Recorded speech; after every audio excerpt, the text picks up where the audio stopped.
Next on the program are poets who also took part in the Poetry Quest, though they didn't have time to complete all 30 poems. As you'll see, their work is both engaging and eclectic. First up is Elegia Underwood. Taken by this dragon who was sleeping by a campfire here, and I asked him what was going on, and he just told me his poem. It's really his poem, and I just wrote it down. It's called Dragon Dreams. Flames dance like the hearts of my companions. The wind sings like the wings of my mother. The water gleams like the stars of my home. Flying, I am nearly free to soar through the darkness and roam. The trees hum like the song of making. My sister sighs like the sadness of taking. The embers crackle like souls breaking. Sleeping, I find release, soaring through the darkness to home. That's it. Next up is Twilight Dreamscape. Twilight has asked me to read her poems for her, which I am delighted to do, of course. The first is entitled Wasteland. Wasteland. Angry gouge, beast clawed in blackened ground. Gives me shade, remembering it was once a bright running river where birds sang. Now the only sound my footsteps, drum roll for a fallen world. Here a parody of a house, but those within are hard and harsh of word, as twisted iron or fired sear stone. Above the same bright stars I always knew, clear and lovely, uncaring as ever. The second poem is entitled Snow.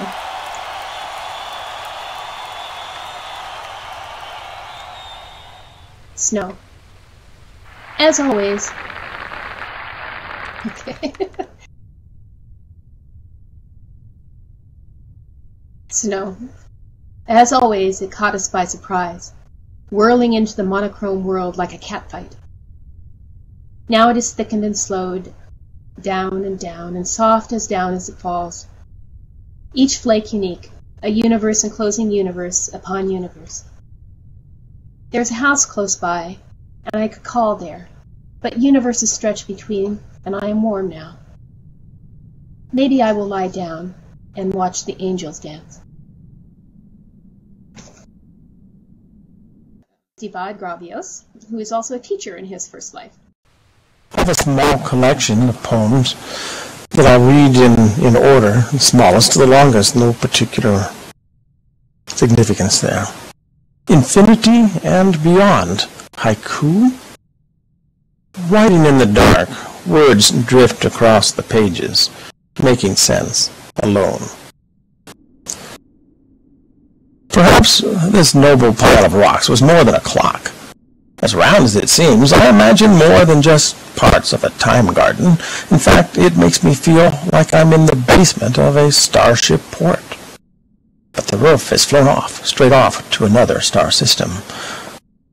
What would celestial traveling docking rocks say if they could talk? Hoping to define more than time immemorial in our backyard. That's right, they are not completely aphasic, nor just an old fort. These rocks rock, and are more than the sum of their parts. Maybe they're Stone Age billiards or infrared heaters glowing in the dark to vibrate, hum, and shimmer, lending soft light and warmth in the yard at night, permanently guiding the mind and the heart to look at some more distant star. Now only moss gilds these fallen flops. Heating or tending to the edges of more than the axis and rotation in our earthen park, seems we hold on too fast to the ebb and flow of the balanced ice ages and the tumbling of the poles.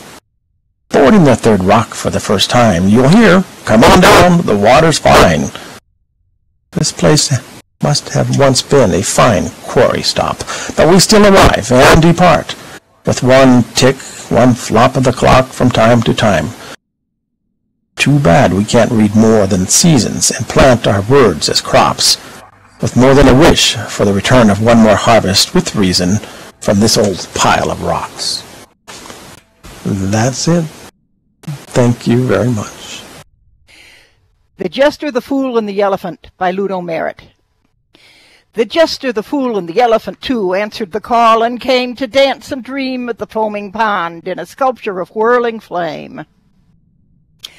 The Fool admired the Jester in his harlequin tights and hat, and said to herself, "Oh, self, myself, don't we want to look just like that?" She chose tights that had all of the primary hues, and she added a large checkered hat. And she said, "I vow there are 2 jesters now." The reply, "I don't know about that. All I see are 2 clowns. Jesters, clowns, all the same. No, jesters are much more revered." The Fool heard that word and disliked what she heard, so she said, "It is just as I feared." The pedant who spoke was a serious bloke dressed in serious ruffles and lace, and he hovered away from the glorious fray with a serious frown on his face. She asked if the Elephant counted as clown, for that beast is a circus delight. The pedant agreed there were 3 clowns indeed, and the Fool was glad to be right. So she danced and she spun in that sculpture of sun, and she bobbed up and down in a trance. And the Jester, the Beast, and the Clown weren't the least to delight in that hypnotic dance. Mr. Ruffles and Lace maintained his high place as bards came and went one by one, and he stayed in the air, never spoke, floating there till the very last poet was done. The Fool was the last, still a clown, full of joy, and she bade him goodbye with a sigh. That pedant, I say, who won't dance and won't play, is a much greater fool than I. Our final poet for the day is a gentleman who almost didn't enter the poetry quest.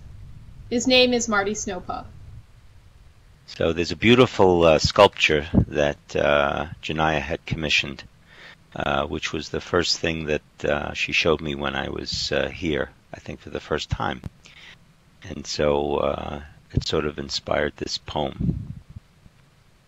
Again we danced, floated and spun, dipping our toes into the foamy waves, a radiant whirlpool of blue and white, incandescent in the moonlight. So they're short. A couple of people have read poems about that wonderful wheat field, so I have a short one that I wrote about that as well.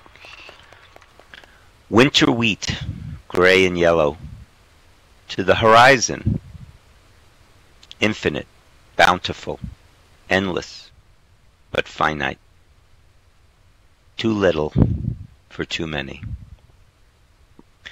The next poem was inspired when we went to the Macbeth sim, and I guess this gets a little dark. On the raven's back, I flew through caves of guilt and self-loathing. Grabbed for the dagger clutched in the beak, too tight for me to pull toward my heart, fighting, flying from the dark toward the light.